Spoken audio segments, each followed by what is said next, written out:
The coffee maker beeped at 6:47. I poured 1 cup black, no sugar, the way I'd been drinking it since my 30s, and turned to the window above the sink. The Subaru in the driveway was still coated with the night's frost. I'd forgotten to scrape it before I came inside last night. That wasn't like me. I was the one who remembered everything. I was still standing there when the mail slid through the slot. 3 envelopes. Utility bill. Store circular. And one from a bank I'd never heard of. I opened it standing at the counter, one hand holding the coffee, the other ripping the top of the envelope too fast. The letter was a demand for payment, $740,000 plus interest, on a business loan guaranteed by my signature. The signature was dated 14 months ago. It wasn't mine. I know my own loops and tails. This one had the curves wrong. The slant was too far to the right.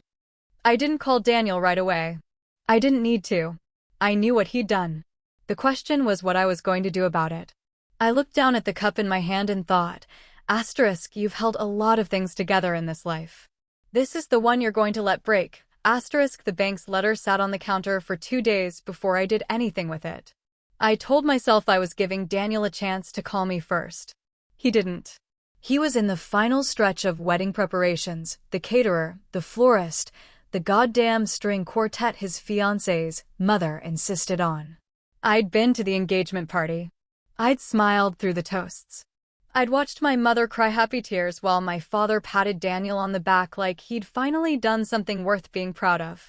Nobody asked me how I felt about my brother marrying a woman whose family owned half the commercial real estate in the county. Nobody asked me how I felt about anything. I found the old mortgage documents in the filing cabinet in Robert's home office. The one with the lock that didn't work anymore.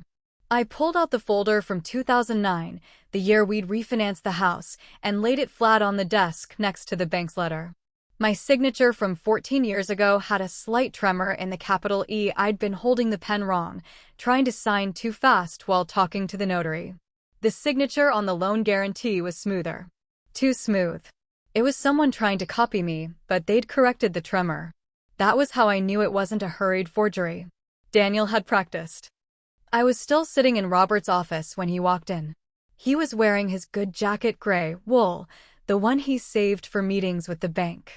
He stopped in the doorway and looked at me with that slightly confused expression he'd worn for the past several years, like I was a piece of furniture that had moved without him noticing. What are you doing in here? He asked, looking for something. I said, I folded the bank's letter and slid it into my pocket. I didn't show it to him. I don't know why exactly. Maybe because I knew he'd have an opinion on how to handle it, and I wanted to hear my own opinion first. I'd been married long enough to know that Robert's opinions had a way of becoming my opinions if I wasn't paying attention. And I'd been paying very little attention to myself lately. There was no excuse for that. Robert crossed the room and picked up a stack of papers from his desk. I need to run to the site on Carver Street. The foundation crew hit something yesterday, old pipes, probably. I'll be late for dinner. Fine, I said. He paused at the door. Is everything okay? I almost told him. I had the words ready. Your brother-in-law forged my signature on a loan and now the bank is coming after us. But I looked at him, tall, tired, his collar slightly crooked, and I remembered the way he dismissed my concerns last time Daniel asked for money. That was 3 years ago.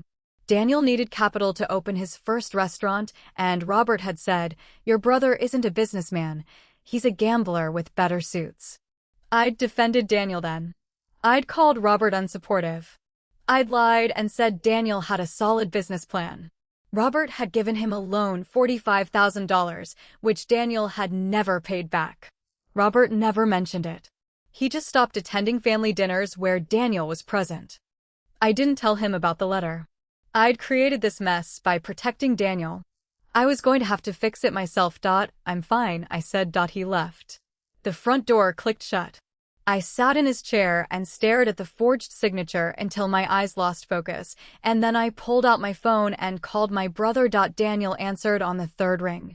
His voice was breathless, distracted. I'm in the middle of fittings. The tuxedo place lost my measurements. Can I call you back? Did you forge my signature on a loan? Silence. The kind of silence that fills a room.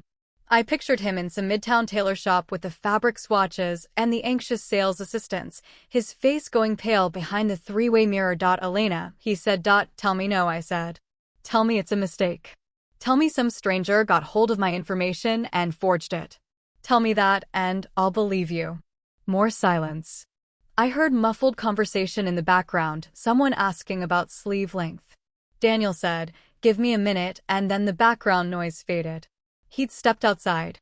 I could hear traffic in the distance. It wasn't supposed to be a big deal, he said. The bank required a family member to sign as a secondary guarantor. Just a formality. The business is doing well, is it? It's going to be, he said. The new restaurant is going to be huge. I'm getting written up in the food section next month. You'll see. I don't care about the restaurant, I said. I care that you put my name on something without asking me. You would have said no. Of course I would have said no. You still owe Robert $45,000. That's different, he said. That was a private loan. This is a business loan. I'm going to pay it back. I have investors now. I have a plan. The bank just needed to check a box. Then why did you need me? He didn't answer.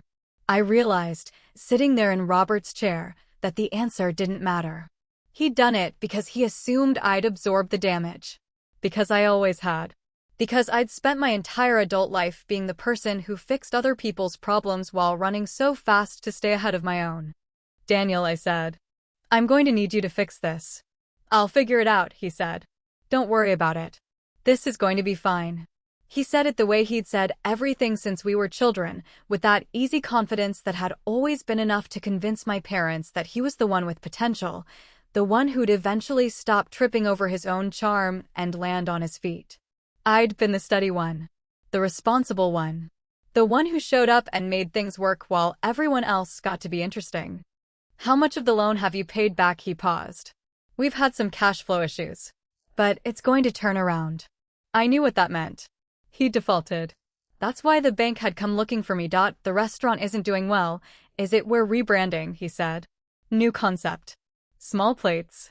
It's going to be. Don't, I said. Just don't. I hung up. I didn't have anything else to say to him.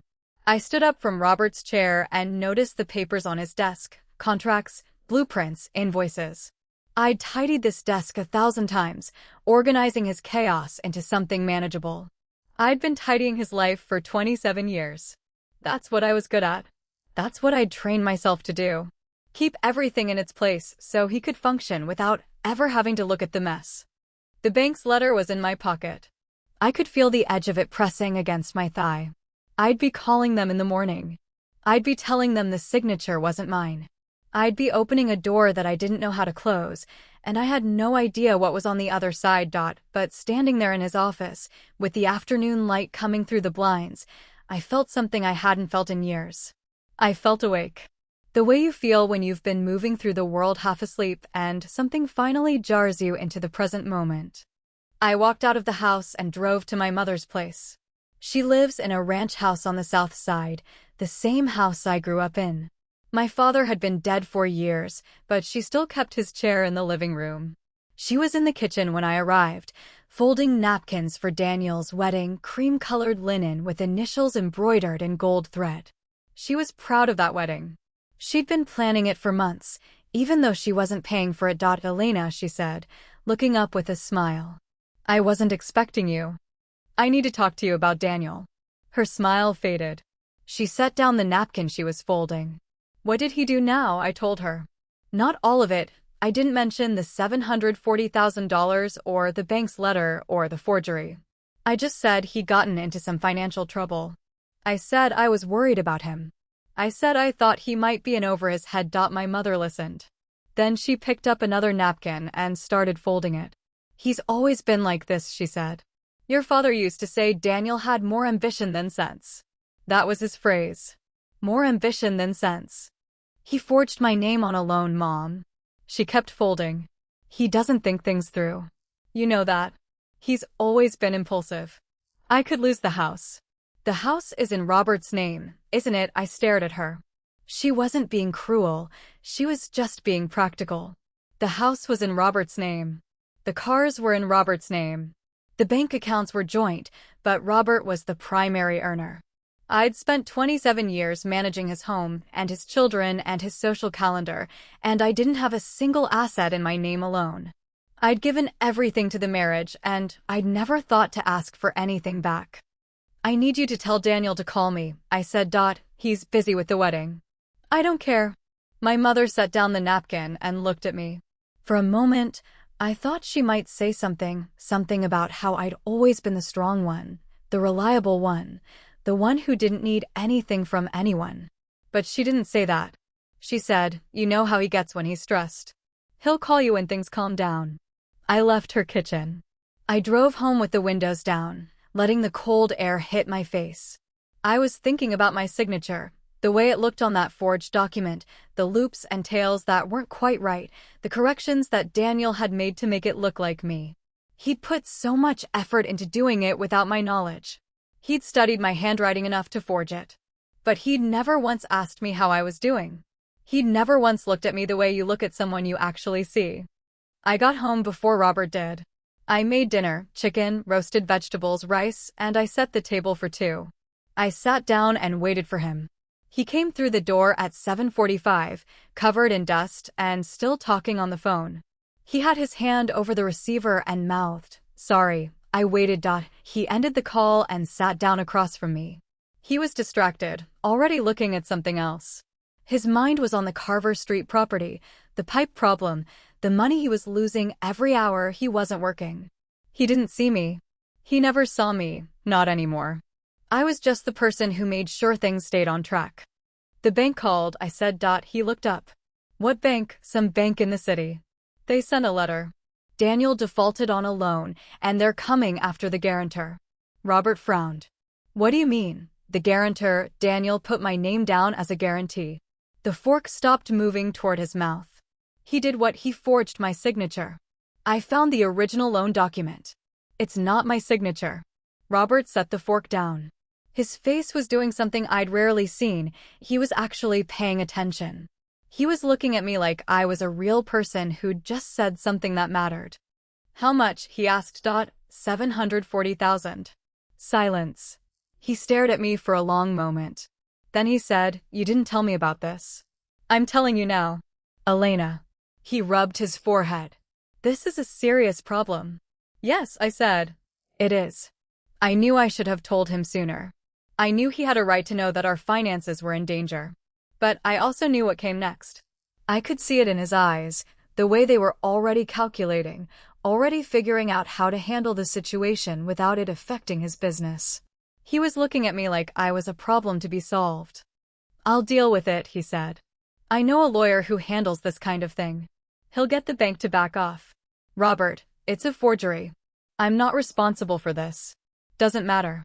You have to pay it or you have to fight it, and fighting it costs money." "I'll call a lawyer myself," I said. He shook his head. "Let me handle it. You've got enough to worry about with Daniel's wedding coming up." I didn't argue. I finished my dinner and cleared the table and washed the dishes. He went back to his office. The house was quiet except for the sound of water running in the kitchen sink. I stood there with my hands in the warm water, and I thought about how I'd just told my husband everything, and nothing had changed. He was still in his office. I was still here. The marriage was still the same arrangement it had always been. I knew my brother had ruined things before. I didn't know he'd sign my name to end my marriage. The lawyer Robert recommended turned out to be a man named Howard Chin, who wore expensive shoes and kept a framed photo of a sailboat on his desk. I met him in his office on a Tuesday afternoon, 10 days after the bank's letter arrived. He told me I needed to gather documentation. He told me I needed to be patient. He told me, in his careful lawyer way, that my brother had committed a crime and I should be prepared for the possibility of pressing charges. "I'm not pressing charges against my brother," I said. "Then you're accepting the debt." "Can't I just prove it's a forgery?" Howard Chin leaned back in his chair. "You can. But that's a separate process. You need an expert witness, a forensic document examiner. You need to provide samples of your authentic signature. You need to prove, to a reasonable standard, that the signature on the loan documents is not yours. How long does that take? 3 to 6 months, minimum. In the meantime, the bank can freeze your accounts. They can put a lien on your property." "Robert's property," I said. He looked at me. Your home, Ms. Mitchell. Your home is at risk. I went home and opened the filing cabinet in Robert's office again. I pulled out every piece of paper with my signature on it. Mortgage documents, school permission slips, old tax returns, credit card applications. I spread them across the floor and knelt among them, arranging them in chronological order. My signature had changed over the years. It had gotten smaller, more compressed, as if I'd been trying to take up less space. The forger had used a version of my signature that was years out of date. He'd copied the confident loops I'd used in my 30s, before I'd learned to make myself small. I found 37 samples of my authentic signature and put them in a file folder. Then I called the bank. The woman who answered was named Patricia. She spoke in the flat, careful tone of someone who'd had this conversation 100 times. She told me the loan had been in default for 6 months. She told me the bank had sent multiple notices to Daniel's address. She told me that as the guarantor, I was financially responsible. I didn't sign that document. I said, I understand, ma'am, but our records show that you did. The signature is on file. The signature is a forgery. Patricia paused. You'll need to provide documentation to support that claim. I told her I had 37 samples of my authentic signature. I told her I was hiring a forensic document examiner. I told her I wasn't going to pay a single cent on a debt I didn't create. She said, I'll make a note of that in your file. But I need to warn you, if you don't make a payment arrangement with us, we'll be forced to initiate legal proceedings within 30 days. I hung up and sat on the kitchen floor. The dogs, we had 2 golden retrievers, both middle-aged and slow, came over and sniffed at my hands. I scratched their ears and thought about the word proceedings. It sounded formal, distant, like something that happened to other people. I called Daniel again. He didn't answer. I called his fiancée, a woman named Natalie whose voice was perpetually pitched to the level of someone telling you good news. She told me Daniel was in a meeting. She told me the wedding was going to be beautiful. She told me she was so glad I was going to be there. Can you ask him to call me? I said. Of course, she said. Is everything okay? I said yes. She said she'd pass along the message. I knew she wouldn't. She'd smile and nod and then she'd forget because Daniel had already told her I was the anxious sister who worried about things that didn't matter. I was still on the floor with the dogs when Robert came home. He was in a good mood. The pipe problem on Carver Street had been resolved, and the construction crew was back on schedule. He found me surrounded by paper and asked what I was doing. I'm gathering evidence, I said, to prove the signature is forged. Robert crouched down beside me. He picked up one of the old mortgage documents and looked at my signature. It does look different, he said. The E is different. Exactly. So, what are you going to do? I'm going to fight it. He was quiet for a moment. I could see him doing the calculations in his head. The cost of a forensic examiner. The cost of legal fees. The risk of the bank freezing our accounts. The public embarrassment of having a family member involved in fraud. Elena, he said. Maybe we should think about paying it. I turned to look at him. We don't have $740,000. We could take a loan against the business. It wouldn't be easy, but we could do it. And then we could pursue Daniel separately for repayment. That way, the bank doesn't come after us. Robert, I said. I didn't do this. Why would I pay for something I didn't do? Because it's your brother, he said. And it's your name on the documents. The bank doesn't care about the truth. They care about getting their money. He was looking at me like I was being unreasonable. Like I was the problem. Like the fact that I didn't want to pay $740,000 for a crime I didn't commit was a character flaw. I'm not paying it, I said. Then what are you going to do? I didn't have an answer. I looked down at the papers spread across the floor, 37 signatures, all mine, all different, all proof that I'd been here for 37 different moments in my life. I'd been signing things for years. I'd been agreeing to things without reading the fine print. I'd been trusting people who didn't deserve my trust. I'm going to find out what happened, I said. I'm going to figure out how this happened and why, and then I'm going to decide what to do. Robert stood up. I know a private investigator. He does work for the firm sometimes. I can give you his number. I hadn't asked him to. I'd asked him to believe me, and he'd offered to pay my brother's debt.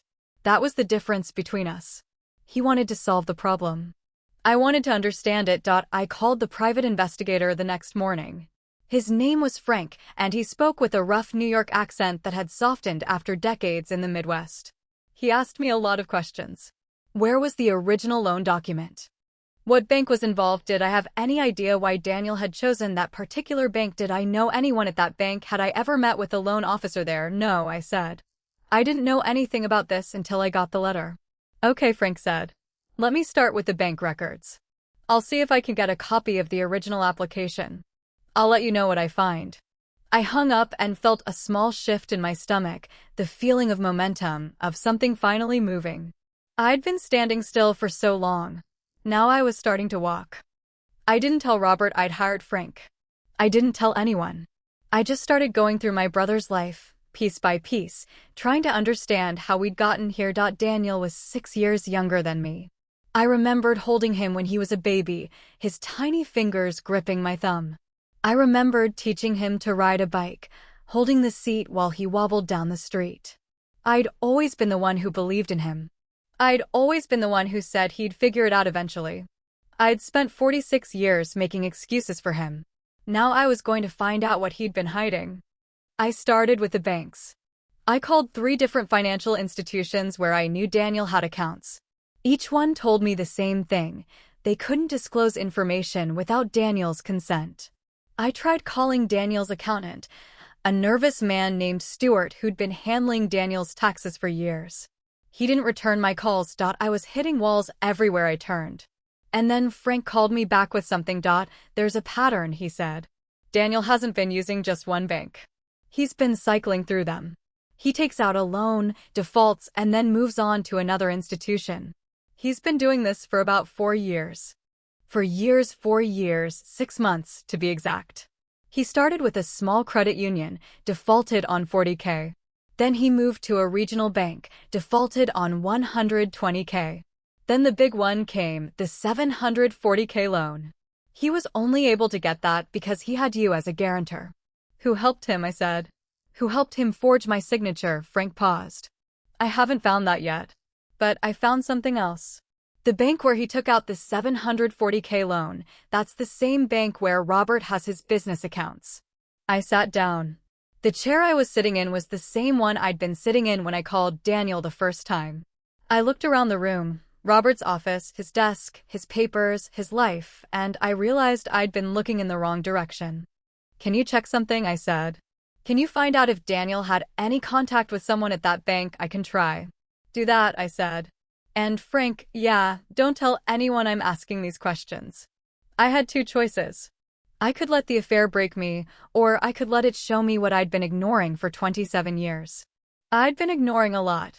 I'd been ignoring Robert's late nights, his distracted silences, the way he'd stopped telling me about his day, the way he'd stopped asking about mine. I'd thought we were just comfortable. I'd thought that's what happens after decades of marriage. You stop noticing each other. You stop trying. But comfortable wasn't the right word. Comfortable was what you said when you didn't want to admit something was wrong. The blueprints were in a cardboard box on the top shelf of his office closet. I'd been looking for a particular photograph, our daughter's first birthday, a framed picture I'd been meaning to move to the hallway. I pulled down the box and opened it, thinking I'd find baby clothes or old tax returns. Instead, I found Claire Delgado's design sketches. They were annotated with Robert's handwriting. Not just technical notes about materials and dimensions, but personal things. See you at 6. Call me when you get this. Thinking about what you said. The sketches were for a penthouse renovation in a building Robert had developed a year ago, a project I'd never heard about. I flipped through the pages, my hands steady, my heart quiet. There were 18 sketches in total. 18 conversations I'd never been part of. I didn't know Claire then. I didn't know her name. But I knew Robert's handwriting. I knew the way he pressed down too hard on the T in thinking. I knew how he drew his letters, sharp and angular, the same way he signed checks and contracts and the birthday cards he forgot to buy until the last minute. I put the sketches back in the box and closed the lid. I put the box back on the shelf. I left his office and walked into the living room. The dogs were asleep on the couch. The afternoon light was coming through the windows in long golden rectangles. I stood in the middle of the room and looked at the furniture I'd chosen, the walls I'd painted, the photographs I'd arranged. I'd made this house a home. I'd made it beautiful and comfortable and welcoming. I'd made it a place where Robert could come and rest and feel safe.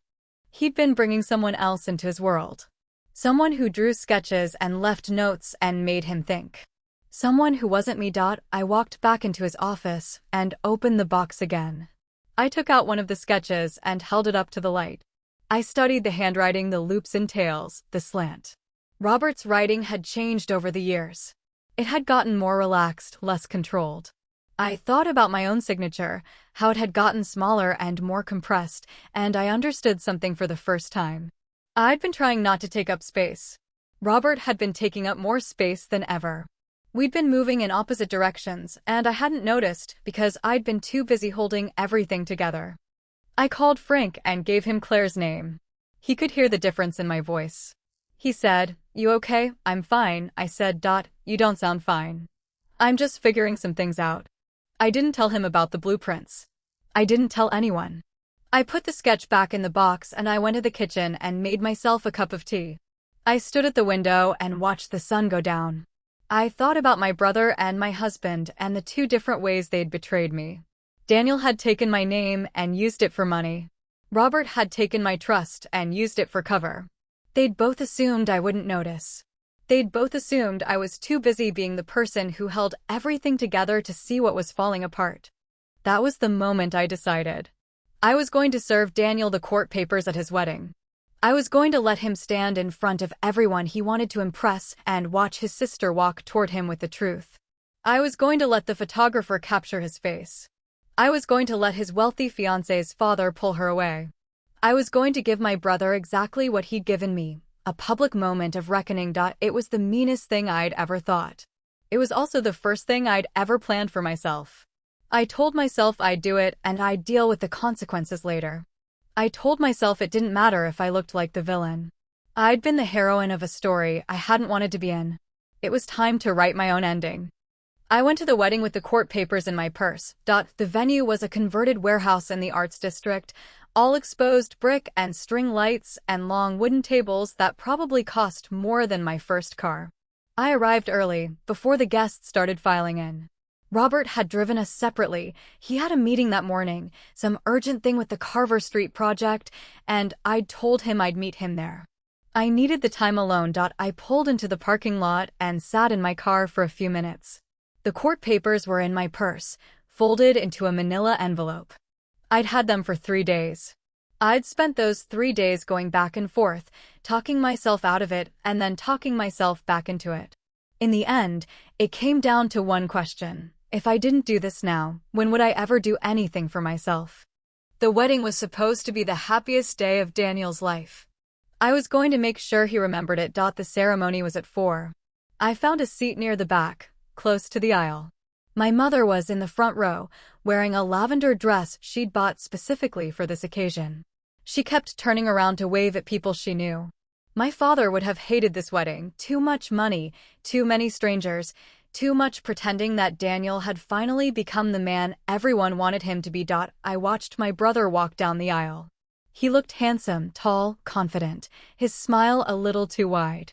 He was wearing a tailored navy suit and a tie that matched Natalie's bouquet. He looked like someone who'd never had a worry in his life. I knew that smile. I'd seen it every time he'd asked for money, every time he'd told me everything was going to be fine. Natalie came down the aisle on her father's arm. Her dress was white, simple, elegant, nothing like the poofy monstrosity my mother had worn in her wedding photos. Her father was a developer named Richard Webster, a man with a reputation for building luxury condos and throwing fundraisers for politicians. He'd made his fortune in the same world Robert operated in. That was why this marriage mattered. That was why everyone had been so proud. The ceremony was short. The vows were standard. Daniel held Natalie's hands and promised to cherish her and protect her and be faithful. He made those promises with the same smile he'd used on me. I wondered if he felt anything at all when he said those words, or if he'd learned to say things without meaning them the way other people learn to tie their shoes. After the ceremony, the guests moved to the reception hall. I found a table near the back and sat down. Robert found me a few minutes later. He was wearing his good gray jacket, the one he wore to meetings with the bank. You look like you're in a bad mood, he said. I'm fine. You should try to enjoy this. Your brother's getting married. I know what's happening. He didn't push. He found a seat at the table and pulled out his phone. He was already checking something, already somewhere else. I watched him scroll through his messages, and I thought about the blueprints in the box in his closet. I thought about Claire's handwriting next to his. I wondered if she was here. I wondered if she'd been invited. I excused myself and walked to the bar. I ordered a glass of wine I didn't want and stood there watching the crowd. Natalie's family was everywhere, the father shaking hands, the mother making sure the caterers were on schedule, the cousins posing for photographs. Daniel's side of the family was smaller. My mother was in the corner with her sister, talking about something that required a lot of hand gestures. My father's absence hung over us like a missing tooth. We'd all learned to pretend he wasn't gone. We'd all learned to pretend a lot of things. I waited for the moment I'd planned. The first dance was scheduled for 7:30. I'd asked the coordinator about the timeline when I arrived casually, like I was just curious. She'd told me the DJ would announce the couple at 7:15. The first dance would happen right after at 7 o'clock. I saw my opportunity. Daniel had stepped away from the crowd. He was near the back of the room, talking to one of his friends, a guy from college, I think, someone I'd met once at a family dinner. I walked toward him. My purse was over my shoulder, the envelope inside. I was wearing a dark blue dress. I'd worn it because it had pockets. I'd wanted to have somewhere to put my hands. Daniel spotted me and smiled. Elena, you look nice. Daniel, I need to talk to you. Can it wait? I have to do the first dance in a few minutes. No, I said. It can't wait. His smile flickered. He was still drunk on the ceremony, high on the champagne and the applause and the expectation of his new life. He didn't see me. He didn't see anything except the version of the night he'd planned. Daniel, you need to read this. I took the envelope out of my purse. I handed it to him. He looked down at it like it was something alien, something that didn't belong in a room full of string lights and fresh flowers. What is it? He asked. Open it. Elena, open it. Daniel. He opened it. He pulled out the court papers and he started reading. I watched his face change. The flicker of confusion became a flicker of recognition, and then the recognition became something else, something darker. He looked up at me with the eyes of a man who'd just been told that everything he'd built was about to collapse. What the hell is this? He said. You forged my signature on a loan. You defaulted. The bank is coming after me. I'm giving you the legal notice that I'm going to fight it. You're serving me at my wedding. Yes, I said. You couldn't have waited. You couldn't have done this tomorrow. No, I said. I couldn't. His face was red now. He was trying to keep his voice down, but the edges of his words were sharp. You're my sister. You're supposed to protect me. I have protected you my entire life, Daniel. I've protected you from consequences you should have faced years ago. And this is what you did with that. You forged my name, and you lied to me, and you left me to deal with the mess you made. I was going to fix it. You were going to let me fix it. Like always. The music stopped. The DJ was making an announcement, something about the couple. Daniel looked toward the dance floor. Natalie was waiting for him. Her father was standing beside her, his arm around her shoulder, his face set in the expression of a man who had no idea what was about to happen. Daniel, I said. I need you to look at me. He looked at me. His eyes were wet. I'd made my brother cry at his own wedding. I wasn't proud of it. But I wasn't ashamed of it either. You're going to pay for this, he said. You're going to regret this.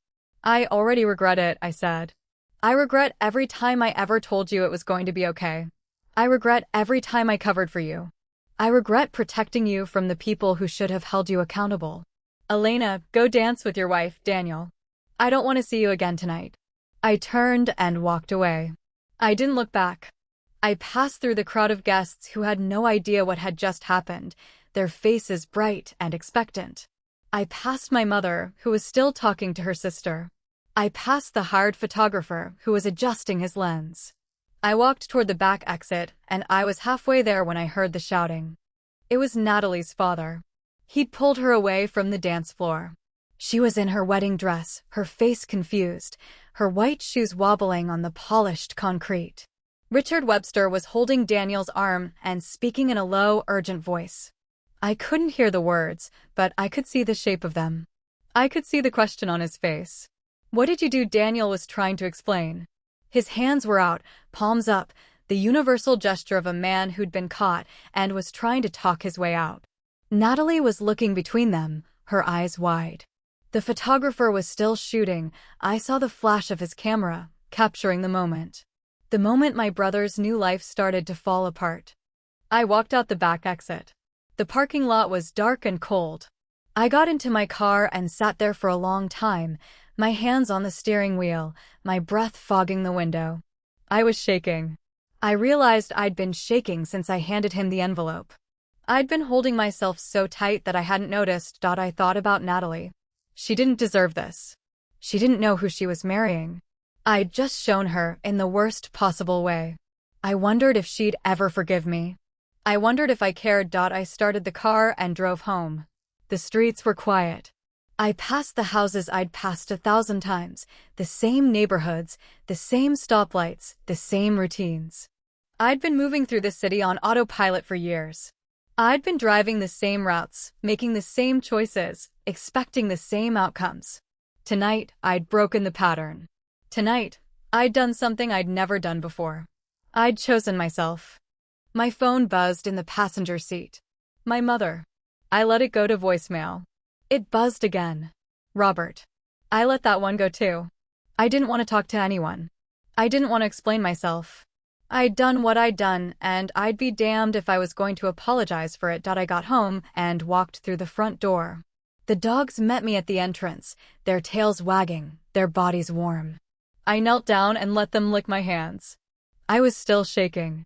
I held onto them the way I'd held onto them 100 times before, the way I'd held onto everything that was soft and real and didn't ask me to be anything other than myself. Robert called again. I didn't answer. I went into the bathroom and looked at myself in the mirror. I was still wearing the dark blue dress. My hair was coming loose from its pins. My face was pale, my eyes red. I looked like someone who'd just been through something. I looked like someone who was still in the middle of it. I didn't feel triumphant. I felt empty. I'd spent so many years holding everything together that I didn't know how to feel when I let go. I didn't know what to do with my hands when I wasn't holding something. I sat down on the bathroom floor and I let myself cry.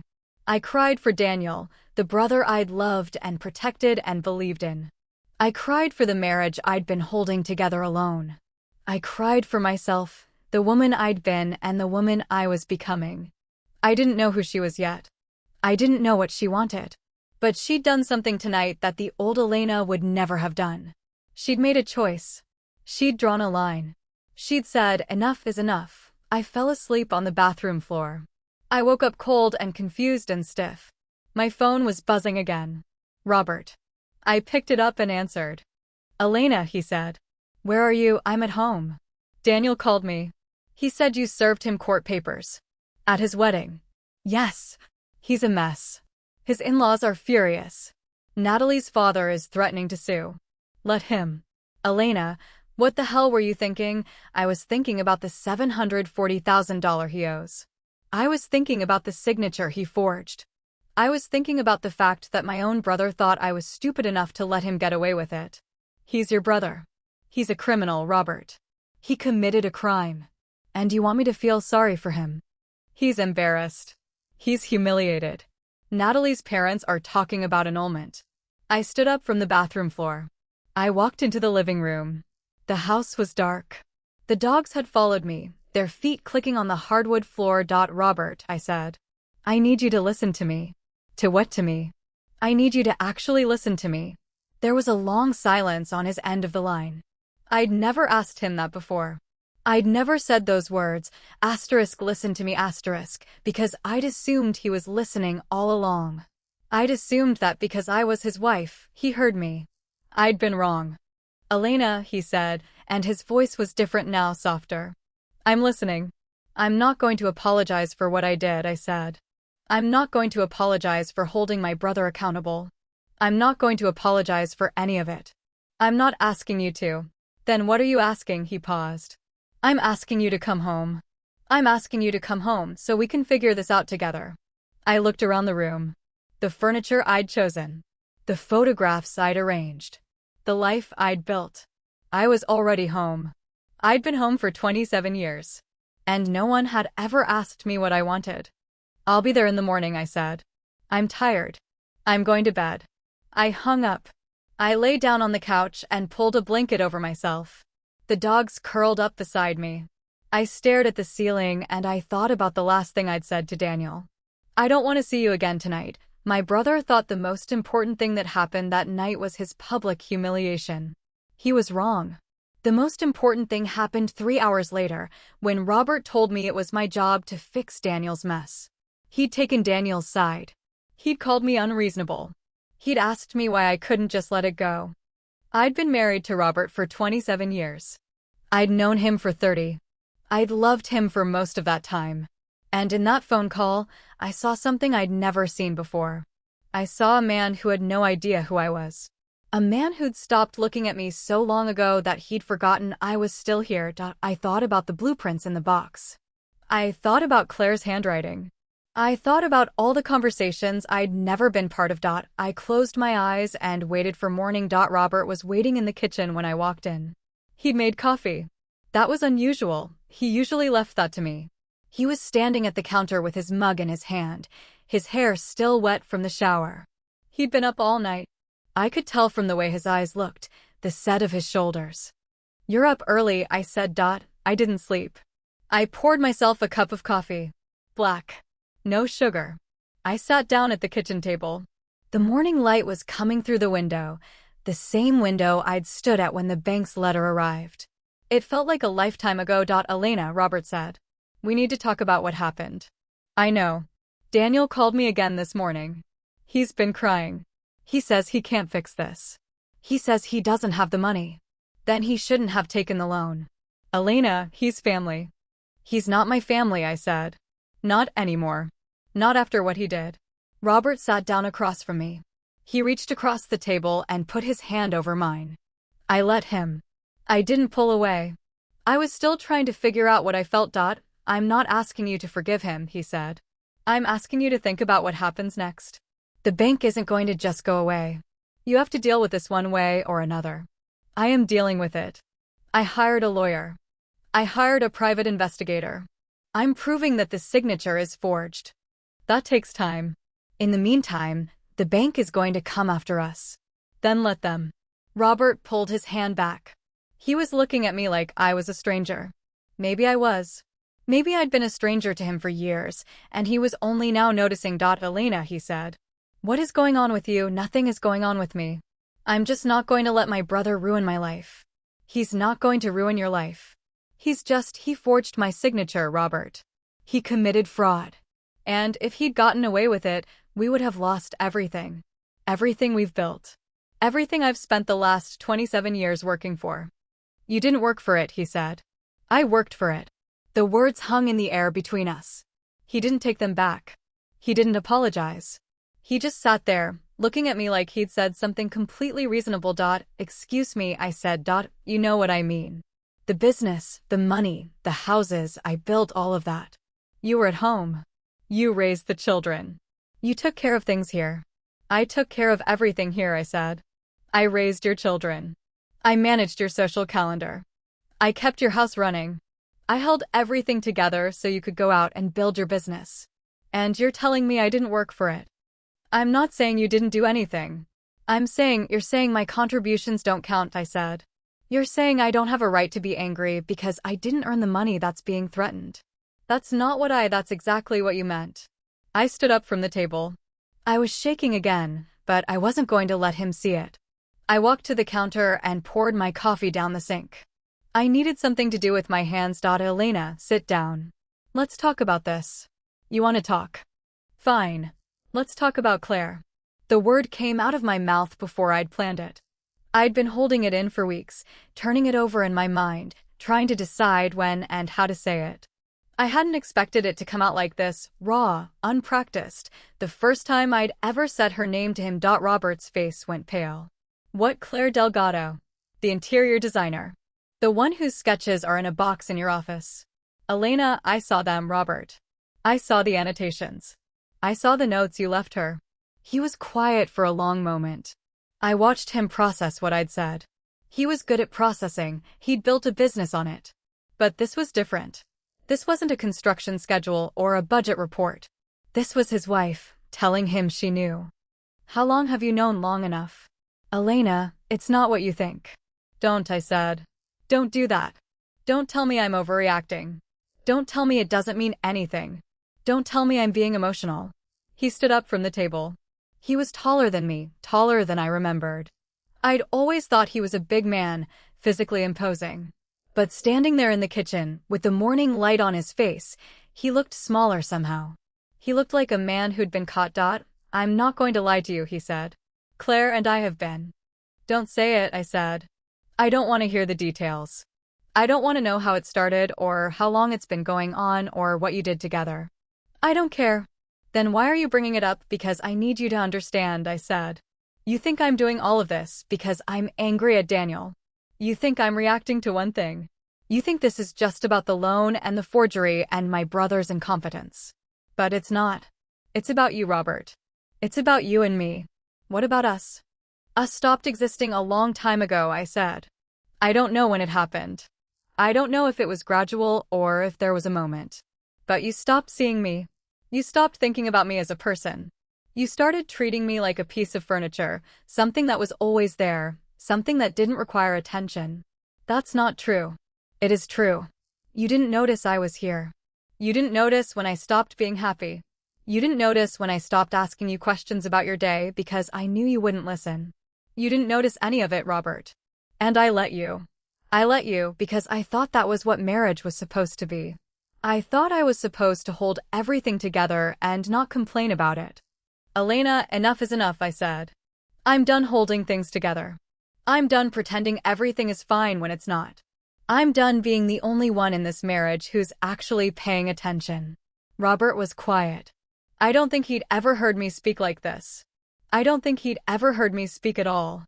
He was looking at me with an expression I'd never seen on his face before, something between fear and confusion, like he'd just realized he'd been living with a stranger. What do you want me to do? He asked. Tell me the truth. For once in your life, tell me the truth. He sat down at the table. He put his head in his hands. I watched him struggle with it, the weight of the words he was about to say. Claire and I have been working together for 2 years, he said. It started as a professional relationship. I hired her for a project on the West Side. She was good. She was smart. She understood the work. And then it became more than that. He looked up at me. I'm not going to make excuses. I'm not going to say I didn't know what I was doing. I knew. I didn't think it mattered. It didn't matter, not the way you're making it matter. I wasn't planning to leave you. I never wanted to leave you. Claire was just someone who made me feel like I was still a person, he said. Like I was still someone worth paying attention to. Because I stopped paying attention to you. Because you were always so busy, he said. You were always holding things together. You were always taking care of everyone else.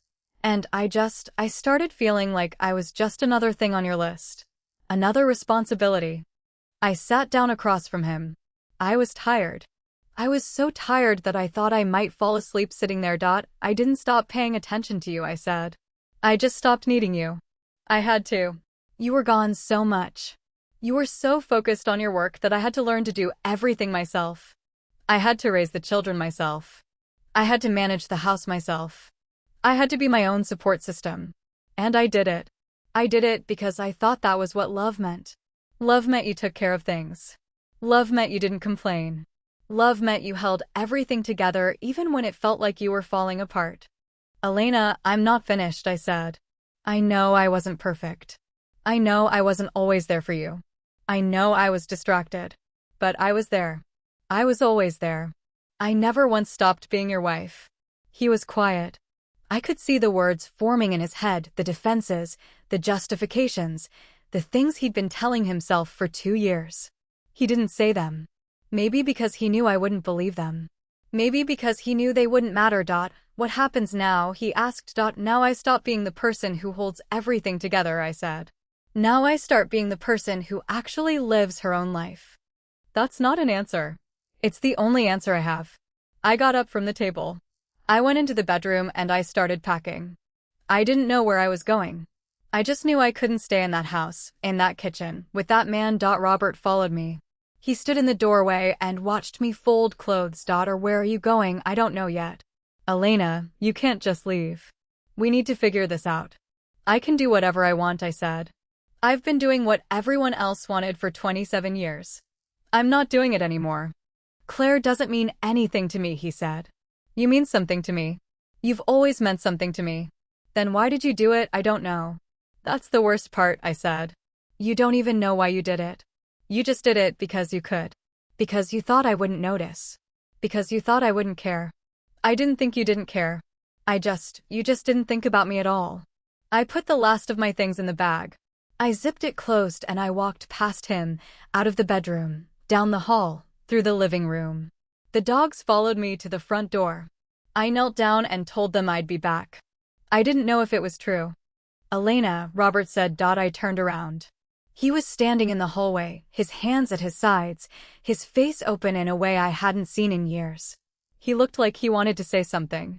He looked like he didn't know what. Tell me what to do, he said. Tell me how to fix this. I thought about it. I thought about all the years I'd spent trying to fix things. All the conversations I'd had with myself about how I just needed to try harder, be better, love more. I'd spent so much time trying to fix things that I'd forgotten I was allowed to leave them broken. Fix your own problems, Robert, I said. I'm done fixing things for everyone else. I walked out the door. I didn't look back. I got in my car and I drove to a hotel on the other side of town. I checked in under my own name, Elena Mitchell, no reservation, no explanation. I took my bag up to the room and I sat on the edge of the bed and I stared at the wall. I'd left my house. I'd left my husband. I'd left everything I'd known for 27 years. And I didn't feel sad. I felt like I'd been holding my breath and finally let it go. The hotel room was small and impersonal. The bed was too soft. The window looked out onto a parking lot. I didn't care. It was mine.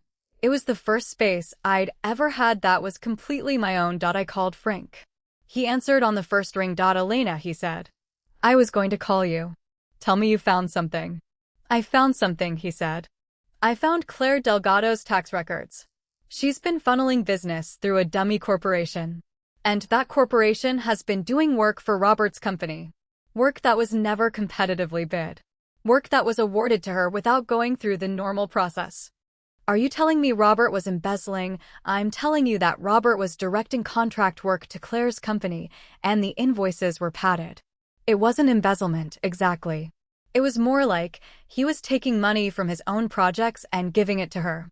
Overinflated invoices. Unnecessary design services. He was paying her for work that either wasn't done or was done by someone else. How much? I'm still working on that. But it's significant. Hundreds of thousands of dollars at least. I sat back on the bed. I thought about Robert's face when he'd said Claire didn't matter.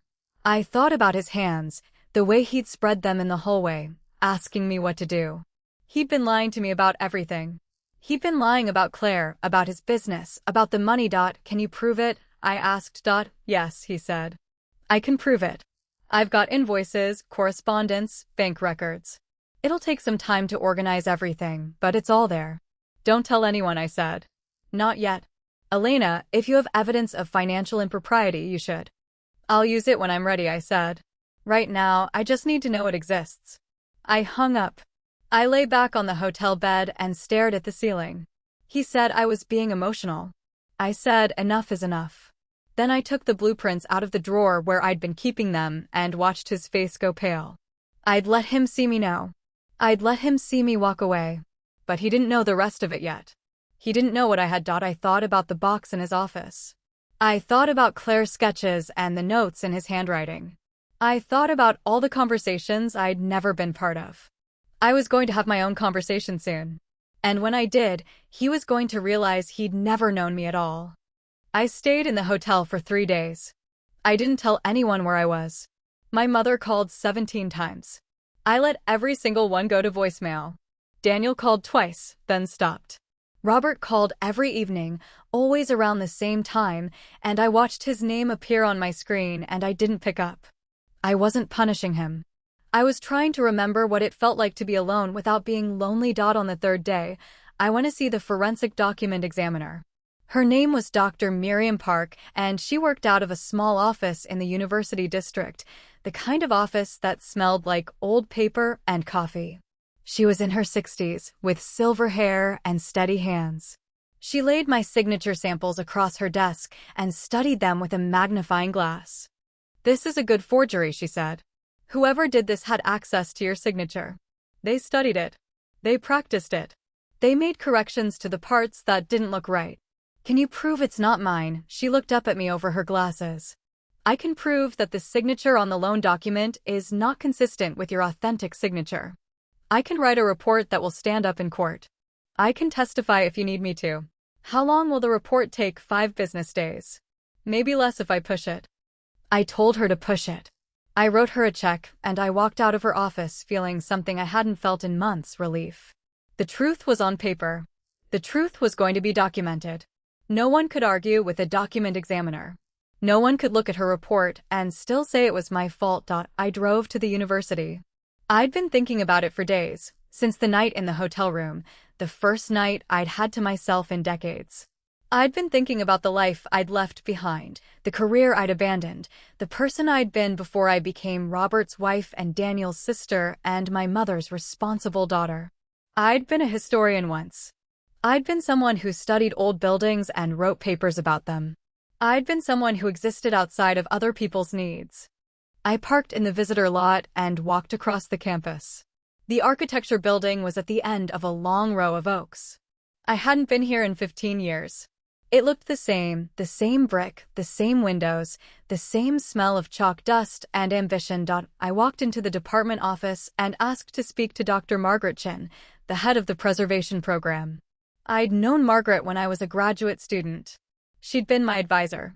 She'd written me letters of recommendation for fellowships I'd never taken. I'd told her I was taking a year off to have my first child. I'd told her I'd be back. I'd never come back. Margaret looked older now. Her hair was completely gray and she'd put on weight. But her eyes were the same, sharp, appraising, the eyes of someone who'd spent a lifetime looking at things closely. "Elena Mitchell," she said. "I didn't expect to see you." "I know," I said. "It's been a while. 15 years. 16, I think." She gestured to the chair across from her desk. I sat down. I didn't know how to start. I'd been holding this conversation in my head for days, but I didn't have a script for it. I just had the truth. "I need to ask you something," I said. "And I need you to be honest with me." "I'm always honest." "Do you think I could come back?" She looked at me. Not with pity. Margaret had never pitied anyone. She looked at me the way she'd looked at me when I was a student, like she was trying to decide whether I was serious. "Come back how?" she said. "A research. I want to do research again. I want to write. I want to do what I was doing before I left." "You left because you had a family." "I left because I thought I had to," I said. "I thought being a wife and a mother meant giving up everything else. I thought that was what love meant. And now I know I was wrong." Margaret leaned back in her chair. She folded her hands on her desk. I could see her thinking, weighing my words against what she remembered of me. "There's a fellowship," she said. "It's small, it won't pay much. But it's open. It's for independent research on historic preservation in the region. You'd be affiliated with the department, but you'd work on your own terms." "I'll take it." "Don't say that yet," she said. "The application deadline is in 2 weeks. You'll need a research proposal, a CV, letters of recommendation. You'll need to prove you can still do the work." "I can do the work." "Can you?" I thought about it. I thought about the years I'd spent away from the field. I thought about the papers I hadn't written, the conferences I hadn't attended, the conversations I hadn't had. I'd been gone a long time. I wasn't the same person I'd been when I left. "I can learn it again," I said. "I'm a quick learner." "I always was." Margaret smiled. It was the first time she'd smiled since I walked in. "You always were good at making things happen," she said. "You just forgot you could do it for yourself." I left her office with a stack of papers and a deadline. I walked back to my car and I sat in the driver's seat and I read through the application materials. I'd have to write a proposal. I'd have to get references. I'd have to prove to a committee of people who didn't know me that I was still worth investing in. I'd been proving myself my whole life. I'd proven I was a good daughter, a good sister, a good wife, a good mother. I'd proven I could hold things together. I'd proven I could make sacrifices. I'd never once proven I could do something just for myself. I drove back to the hotel. On the way, I called Frank. I need you to find something else for me, I said. What? I need you to find out how much money Robert and his company have paid to Claire Delgado's firm over the last 2 years. And I need you to find out if any of those payments were documented as expenses in his business accounts. I already started that, he said. I have preliminary numbers. Do you want to hear them? Yes. $432,000 over 22 months. The payments were structured as design and consulting fees. Some of them were for services that were never rendered. I have documentation that shows multiple invoices for the same project, different amounts, same scope of work. Can you prove it was intentional? I can prove it was a pattern, he said. I can prove that Claire's firm received payments that were not consistent with market rates for the work described. I can prove that the invoices were submitted and approved by Robert himself. Whether it was intentional or negligence, that's a question for a lawyer. I have a lawyer, I said. I'm going to talk to him. Elena, you should be careful. If you go after Robert on this, you're going to cause a lot of damage. He already caused the damage, I said. I'm just cleaning it up. I called Howard Chin the next morning. He was surprised to hear from me. I'd been quiet for weeks, letting him handle the bank's inquiries while I worked on my own investigation. I told him what Frank had found. I told him about the invoices, the dummy corporation, the money that had been funneled to Claire's firm. Elena, he said, this is serious. I know it's serious. If you pursue this, you're looking at a divorce. A messy one. Robert isn't going to just let you walk away with the evidence. He doesn't have a choice, I said. I already have the evidence. I've already documented it. I just need you to tell me how to use it. Howard was quiet for a moment. I could hear him thinking. He was a careful man, a lawyer who didn't make moves without considering the consequences. I appreciated that. I needed someone who'd think about the things I wasn't thinking about. Elena, what do you want out of this? I want to keep the house, I said. I want enough money to live on. I want to be able to start over. And I want Robert to know that I know what he did. That's a lot of wanting. It's not that much, I said. I spent 27 years wanting nothing. Now I'm making up for lost time. He told me to come to his office with the documentation. He told me we'd start building a case. He told me to be prepared for Robert to fight back. I'm prepared, I said. I hung up and sat on the edge of the bed. The hotel room was quiet. The blinds were drawn. I was living in a space that wasn't mine, surrounded by things I hadn't chosen. It was temporary. I knew that. But it also felt like the first time I'd been able to see clearly in years. My phone buzzed. Robert. I answered it. Elena, he said.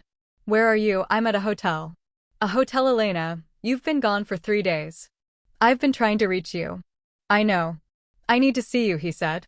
We need to talk. This is ridiculous. You can't just disappear. I can do whatever I want, I said. That's the point, Robert. I can do whatever I want. I can go wherever I want. I don't need your permission. I'm not asking for permission. I'm asking you to come home. No. Why not? Because I don't want to be the person who goes home and pretends everything is fine, I said. I don't want to be the person who smooths things over. I don't want to be the person who holds everything together while you do whatever you want without thinking about me.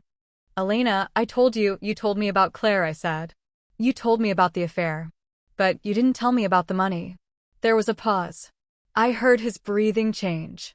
I'd surprised him, and he didn't know how to respond. What money? He said. The money you've been funneling to Claire's firm. The padded invoices. The services that were never rendered.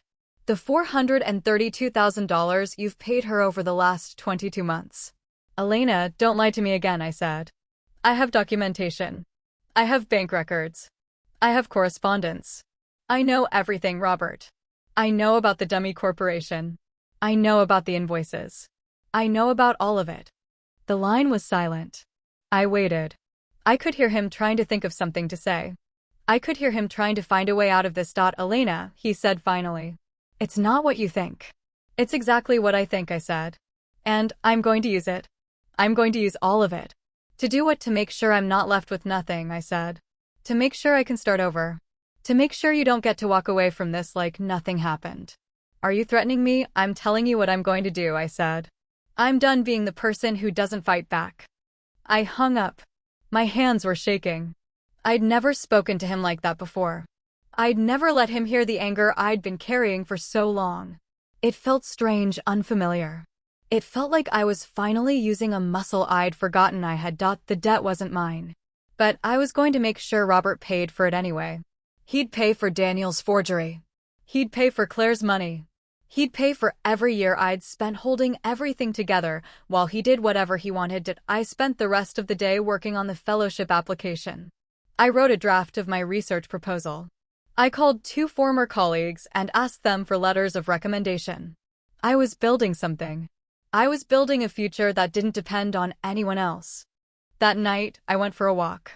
The hotel was in a part of town I didn't know well, strip malls and chain restaurants and office parks. It wasn't beautiful. It wasn't home. But I walked the sidewalks and I breathed the air, and I felt something I hadn't felt in years. I felt like I was moving forward. Like I was finally going somewhere. I stopped at a coffee shop and ordered a cup of tea. I sat at a table by the window and watched the cars go by. I thought about the conversation I'd had with Robert. I thought about the fear in his voice when I mentioned the money. He'd been scared.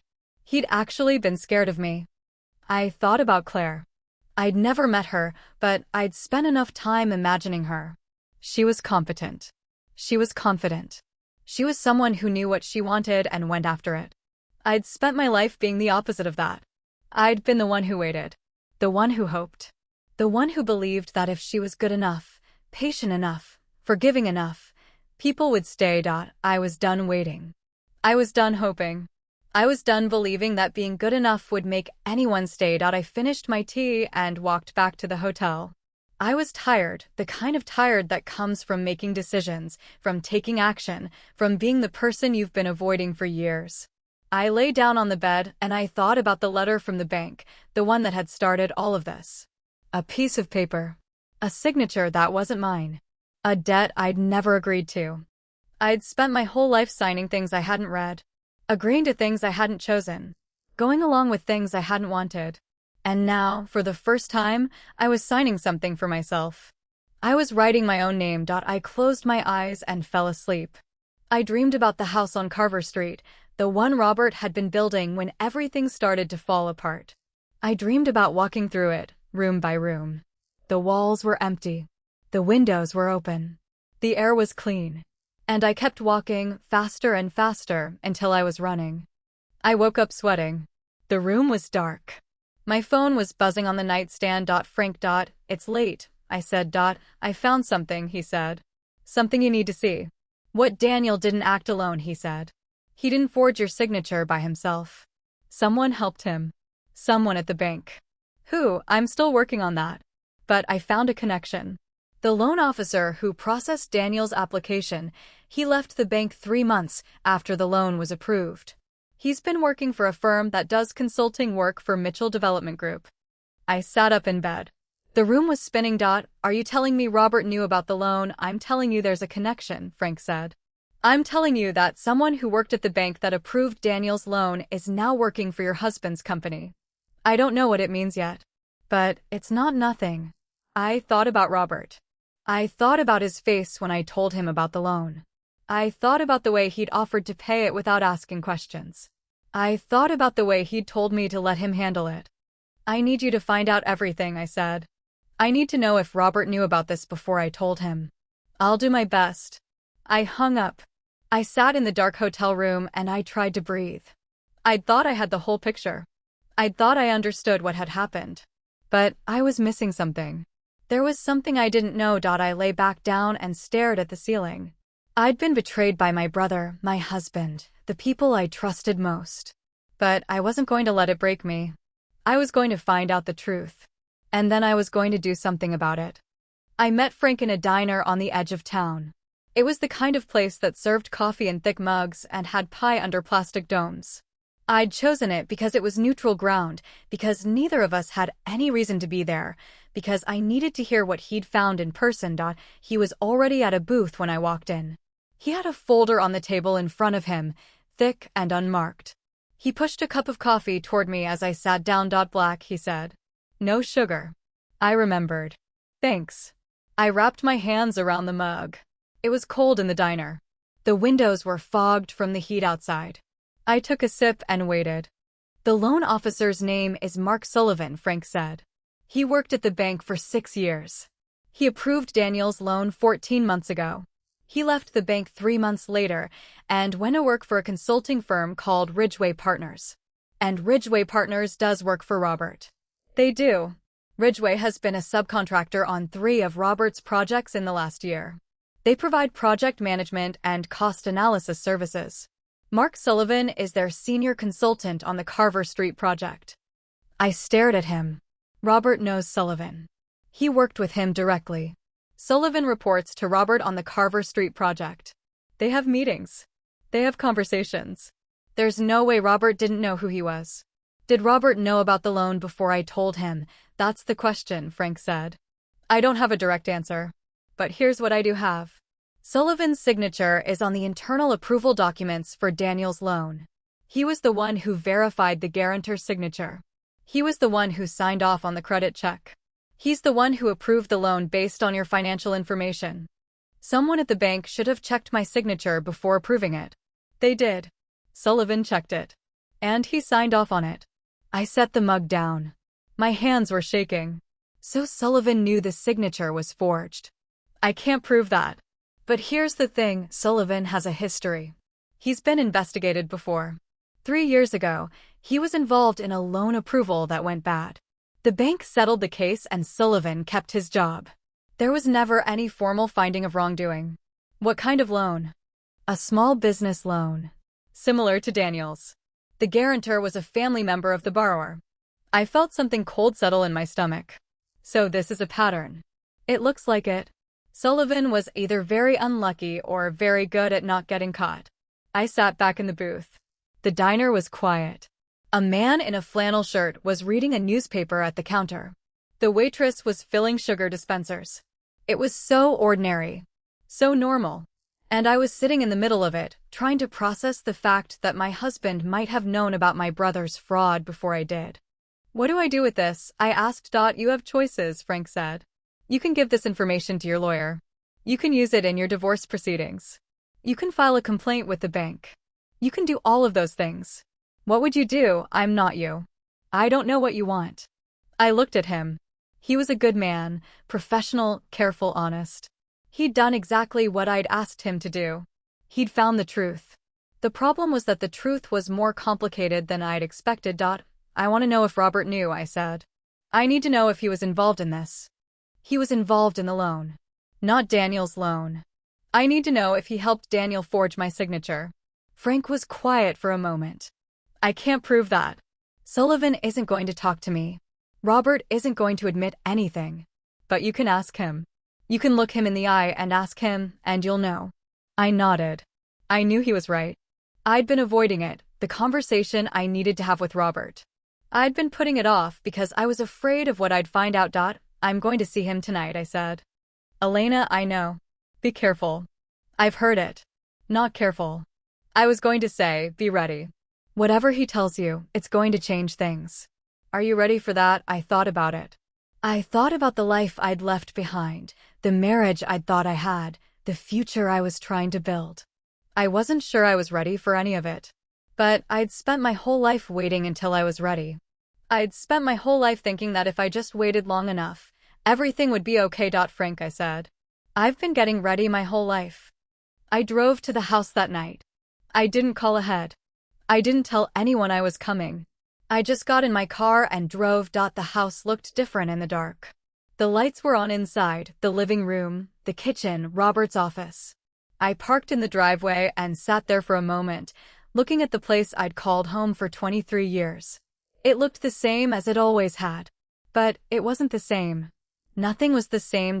I walked to the front door and let myself in. The dogs met me at the entrance, tails wagging. I knelt down and let them lick my hands. They were warm and solid and real. I held on to them for a moment, and then I stood up and walked toward the living room. Robert was sitting on the couch. He was wearing his glasses. He only wore them when he was tired. His face was drawn, his eyes red. He looked like he hadn't slept in days. Elena, he said. You came back. I came to ask you something. Anything. I sat down across from him. I needed to be able to see his face. I needed to watch his eyes when I asked the question. The loan officer who approved Daniel's loan, I said. His name is Mark Sullivan. He works for a consulting firm that you've used on your projects. He's been working on the Carver Street project. He reports to you. Robert's face didn't change. He just sat there, watching me. Did you know? I asked. Did you know about Daniel's loan before I told you about it? Elena, answer me. Did you know? He was quiet for a long moment. I watched his face. I watched his eyes. I'd known him for 30 years. I'd learned to read him, to anticipate his moods, to know what he was thinking before he said it. And in that moment, I knew. Yes, he said. I knew. I felt something break inside me. Something I'd been holding onto for 27 years. Something I'd been protecting. Tell me everything, I said. Daniel came to me last year, Robert said. He told me about the loan. He told me he'd used your signature as a guarantee. He was scared. He knew he'd made a mistake. Why didn't you tell me? I was going to. But Daniel asked me not to. He said he'd fix it. He said he'd pay back the loan before it was due. He said he just needed time. And you believed him. I believed he'd try. I didn't think he'd default. Did you know about Sullivan? Not at first. Daniel told me he knew someone at the bank who could help him get the loan approved. He didn't tell me who it was. Later, when I hired Ridgeway Partners, I found out Sullivan was working for them. I put it together. You put it together. Yes. And you didn't tell me. I didn't want to upset you, he said. I didn't want you to worry. I thought I could handle it. I laughed. I don't know why, it wasn't funny. It was just so absurd. He'd been protecting me from the truth. He'd been managing my emotions, my reactions, my life.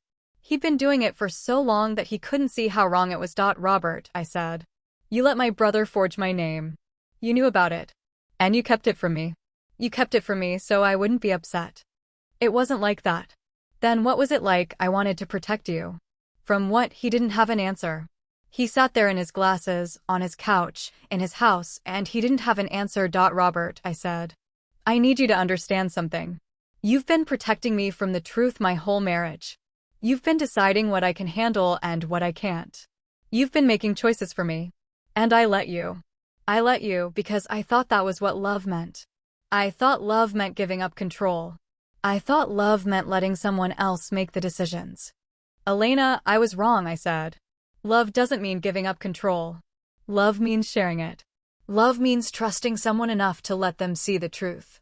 And you never trusted me. You never trusted me with anything that really mattered. That's not true. It is true.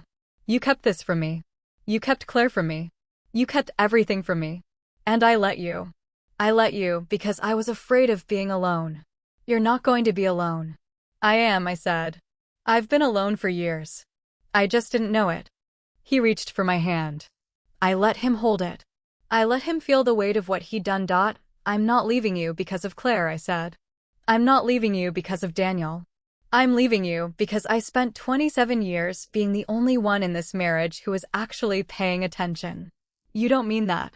I mean every word of it. I pulled my hand away. I stood up from the couch. I looked around the living room, the furniture I'd chosen, the photographs I'd arranged, the life I'd built. I was saying goodbye to all of it. I was saying goodbye to the person I'd been. Elena, Robert said. What are you going to do? I'm going to file for legal separation. I'm going to take half of everything. I'm going to start over. Take half of what you don't have anything. I looked at him. He was still sitting on the couch, still wearing his glasses, still thinking he was the one with all the power. He didn't understand what was happening. He didn't understand that I wasn't the person he thought I was. I have evidence, I said. I have documentation of everything. The money you paid to Claire's firm. The inflated invoices. The services that were never rendered. I have enough to prove that you've been using company funds to finance your affair. He went pale. I watched the color drain from his face. It was the same expression he'd had in the kitchen when I'd first said Claire's name. Elena, that's not what happened. Then what happened? Claire was working on legitimate projects. The payments were legitimate. There might have been some irregularities, but it wasn't intentional, it wasn't wrong, it wasn't illegal. Elena, please. Let me fix this. Fix what? The marriage, the business, the money, all of it. I'll give you anything you want. Just don't do this. He was begging. Robert Mitchell, the man who'd built a business from nothing, the man who'd never asked anyone for anything, he was begging me. And I didn't feel sorry for him. I didn't feel anything at all. What do you want? He asked. I looked around the room one last time. The photographs. The furniture. The life I'd built with a man who'd never really seen me. I want you to know that when this is over, you'll be the one who doesn't understand what happened, I said. You'll spend the rest of your life trying to figure out how it all went wrong. And you'll never get the answer. Because the answer is that you stopped paying attention. You stopped paying attention to me, to us, to everything that mattered. And by the time you noticed, I was already gone. I walked out of the room. I walked through the kitchen, past the counter where I'd stood when the bank's letter arrived, past the refrigerator covered in photographs of our children, past the door that led to the garage. I walked out of the house and I didn't look back. I got in my car and I sat there for a moment. The house was warm and lit. The dogs were looking at me through the window, their tails wagging. I thought about leaving them. I thought about everything I was leaving behind. And then I drove away. I went back to the hotel. I sat on the edge of the bed and I looked at my phone. I had a message from Dr. Miriam Park. The forensic report was ready. I could pick it up tomorrow morning.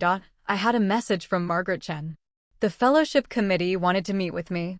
I had an interview scheduled for next week. I had a message from Howard Chin. He'd filed the paperwork for the legal separation. Robert had been served. I sat on the edge of the bed and I looked at the message from Howard. I'd done it. I'd actually done it. I'd filed for separation.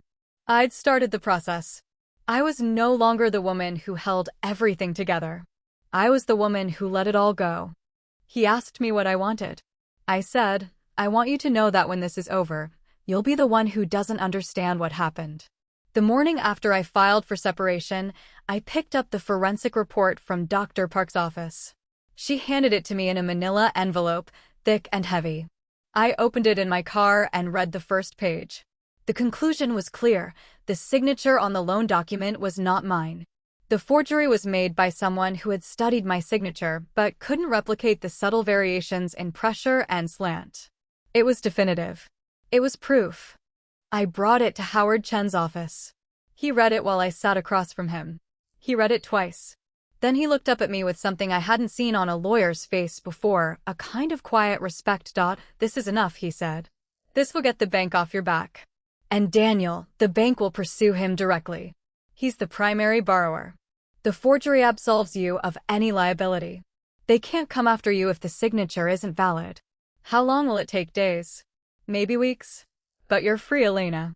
You're not responsible for his debt. I sat back in the chair. I'd been carrying the weight of that debt for weeks. I'd been carrying the weight of my brother's choices, my husband's betrayal, my own silence. Now I was putting it down. One piece at a time. I drove to the university for my interview with the fellowship committee. They met me in a conference room with windows that looked out onto the quad. Margaret Chin was there, along with 2 other professors I didn't know. They asked me about my research interests, my background, my plans. I answered their questions the same way I'd answered questions in grad school, calmly, confidently, with a clear sense of what I wanted. You've been away from the field for a long time, one of them said. What makes you think you can return now? I never really left, I said. I was just doing other work. But the work was always there. I was always thinking about it. I was always reading, always learning. I just wasn't doing it publicly. And what changed? Everything, I said. I changed. They offered me the fellowship 2 days later. It wasn't a full-time position. It was a research grant with a small stipend and access to university resources. But it was enough. It was a beginning. I accepted it and started planning my next steps. I found an apartment near the university. It was a one-bedroom with a kitchen that was too small and a living room that faced a brick wall. I didn't care. It was mine. I moved in with a few boxes of books and the clothes I'd packed in the hotel. I bought a desk and a chair and a lamp that didn't match anything. I set up my workspace and I started writing. The separation was proceeding. Robert had hired a lawyer. He'd contested the claim about Claire's work, but he hadn't denied it. Howard had the documentation, the invoices, the bank records, the evidence of the inflated payments. Robert was fighting it, but he was fighting from a weak position. He knew it. I knew it. We both knew how this was going to end. Daniel called me one afternoon. I answered because I was tired of avoiding him. He sounded different, quieter, more subdued. He wasn't the confident man I'd seen at his wedding. He was someone who'd been humiliated and hadn't recovered. Elena, he said. I'm sorry. Which part are you sorry for? All of it. The forgery. The lies. The wedding. Everything. Why did you do it, Daniel? I thought I could fix it. I thought I could pay it back before anyone found out. I was wrong. You were wrong about a lot of things. I know, he said. Natalie left me. Her parents are filing for an annulment. I've lost everything. I didn't feel sorry for him. That surprised me. I'd spent my whole life feeling sorry for Daniel, making excuses for him, protecting him from the consequences of his choices. And now that he was facing those consequences, I felt nothing. What did you think would happen? I said. You forged my name. You committed fraud. You ruined my marriage. I didn't ruin your marriage. Your actions did. You created a situation that revealed the truth about my marriage. You forced me to see what I'd been ignoring. I didn't mean to hurt you. Daniel, I don't care what you meant. I care what you did. And what you did was take my name and use it without my permission. You stole from me. You lied to me. You made me responsible for your failures. And I'm done with it. I'm done with all of it. Elena, you're my sister, I know, I said. But that doesn't mean I have to fix your problems. That doesn't mean I have to save you from yourself. I've done that for 46 years, and I'm done. The line was silent. I could hear him breathing. I could hear the weight of what I'd just said settling over him. What am I supposed to do? He asked. Take responsibility for your choices. Pay back your debt. Stop expecting other people to clean up your messes. I can't do that. Then figure it out, I said. Because I'm not going to help you. I hung up. It was the hardest conversation I'd had with him since we were children. But it was also the most honest. I'd finally told him the truth. I'd finally stopped pretending that his failures were mine to fix. The next few weeks were a blur of paperwork and meetings. Howard Chin handled the separation negotiations. I focused on my research. I was writing a paper on a preservation project from the 1970s, a building that had been saved from demolition by a coalition of neighborhood activists. It was a small story, local, specific. It was the kind of story I'd always loved telling. Robert sent me messages through his lawyer, offers, counteroffers, compromises. I rejected most of them. I wanted the house. I wanted half of the retirement accounts. I wanted a settlement that would allow me to live independently. Robert was dragging his feet, but Howard had made it clear that if we went to court, I had the evidence to make things very difficult for him. One evening, Robert called me directly. I answered because I wanted to hear his voice. I wanted to know if he'd changed. I wanted to know if he'd finally understood. Elena, he said, we need to talk. We are talking. Face to face. Please. I need to see you. I thought about it. I'd been avoiding him for weeks. I'd been hiding in my apartment, in my research, in the new life I was building. But I knew I couldn't avoid him forever. There was still a conversation we needed to have. Fine, I said. Tonight. The house. 8 o'clock. I drove to the house that evening. It was strange to be back, the familiar streets, the familiar driveway, the familiar door. I'd lived here for 23 years. I'd raised my children here. I'd built my life here. And now it was just a house. Just a building. Just a place I used to live. Robert was in the living room. He wasn't wearing his glasses. He'd shaved. He was wearing a clean shirt. He looked like he was trying to impress someone. I didn't know if he was trying to impress me or himself. Thank you for coming, he said. I'm here because you asked. I know. I've been thinking about everything you said. About me not paying attention. About me not seeing you. About me treating you like you didn't matter. Did you figure out if I was right? Yes, he said. You were right. I stopped seeing you. I stopped noticing you. I stopped thinking about you as a person. Then why did you do it? Because I was tired, he said. I was tired of the work, tired of the pressure, tired of everything. And you were always there. You were always the same. You were always taking care of things. And I needed something else. I needed someone to make me feel like I wasn't just a person who worked all the time. You needed someone to make you feel special. Yes. Robert, do you know how many years I spent trying to make you feel special? He didn't answer. I spent years, I said. Years of making sure everything was perfect. Years of taking care of the children so you could work. Years of managing the house so you wouldn't have to think about it. Years of being the person who held everything together so you could come home and feel like you were important. And I did it because I thought that's what you needed. I thought that's what love meant. Elena, it never occurred to me that I might need something too.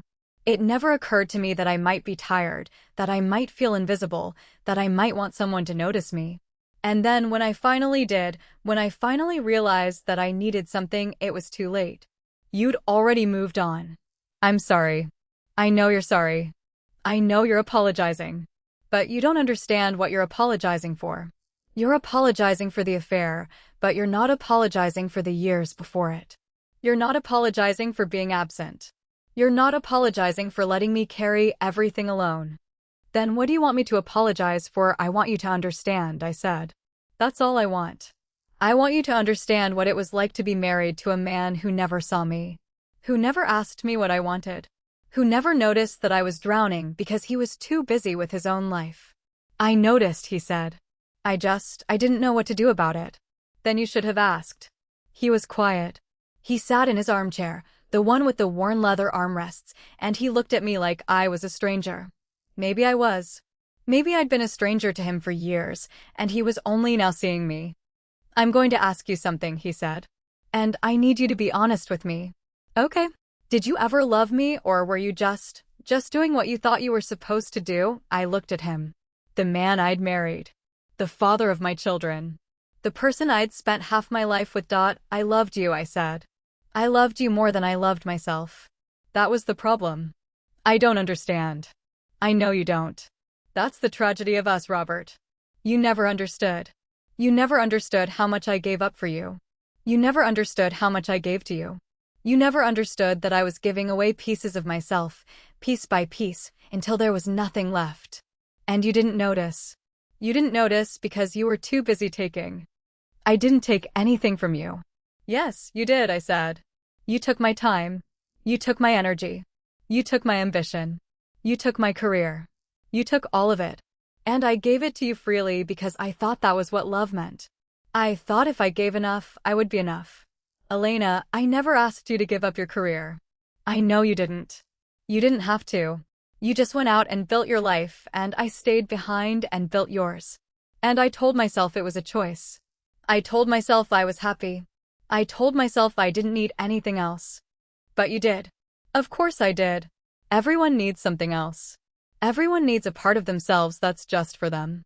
And I didn't have that. I never had that. Because I gave it all away.